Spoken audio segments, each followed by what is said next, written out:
I mean, we're back to numbered games in the series. It's gonna be amazing, but one thing's for sure. Sarah and Rupert, you two can just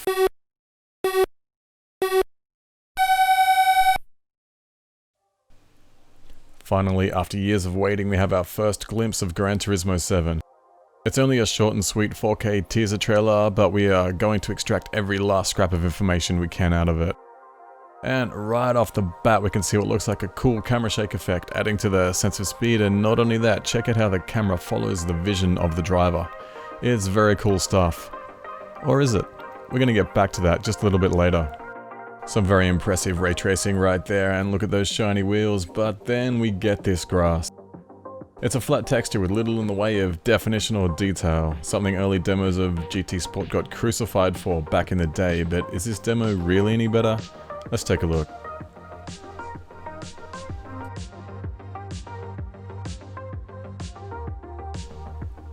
It really looks like at this stage GT7 is just using the GT Sport engine with some ray tracing added on top.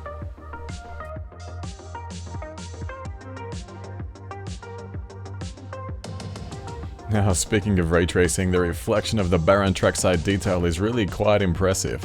It'll be awesome for those times when you drive by looking at your car from side on.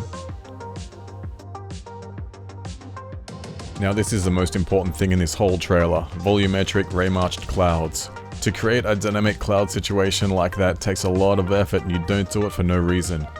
Great looking static clouds are cheap and easy, which means if Polyphony Digital have built a cloud simulation, then that pretty much confirms dynamic weather is at least something they're working on for Gran Turismo 7.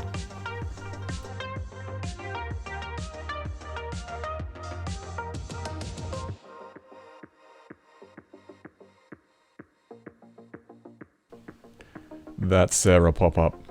Who out there asked for corporate mugshots to pop up in Gran Turismo? I don't remember that being requested, do you?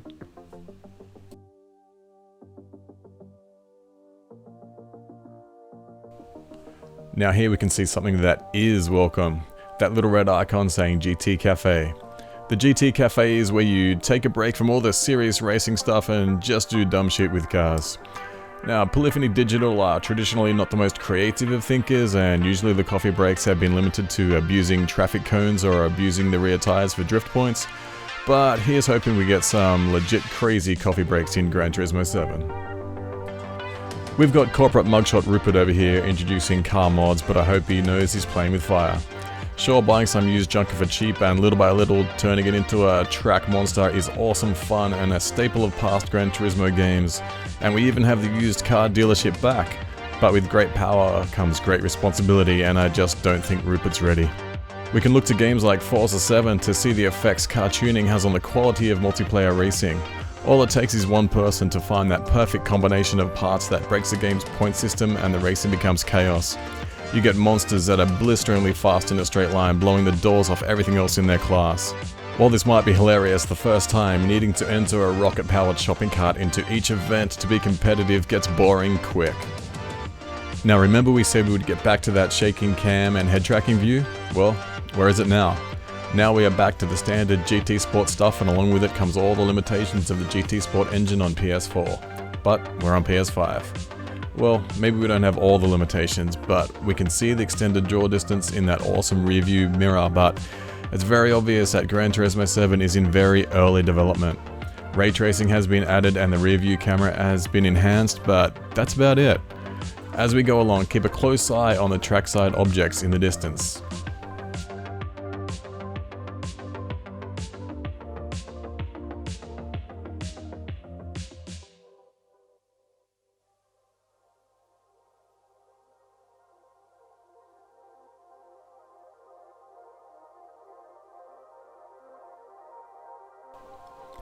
If you didn't catch it, we're going to slow it down and reverse it for you. See that creeping shadow?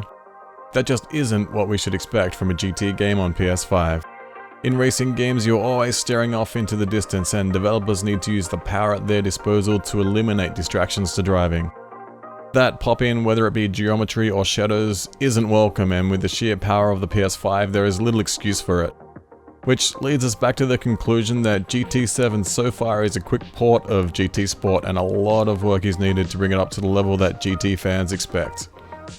That's it for GT7 news right now, but if you like this kind of style, we got more simulation racing based videos in the works, so like and subscribe until we post the next one, but until then, enjoy the moon.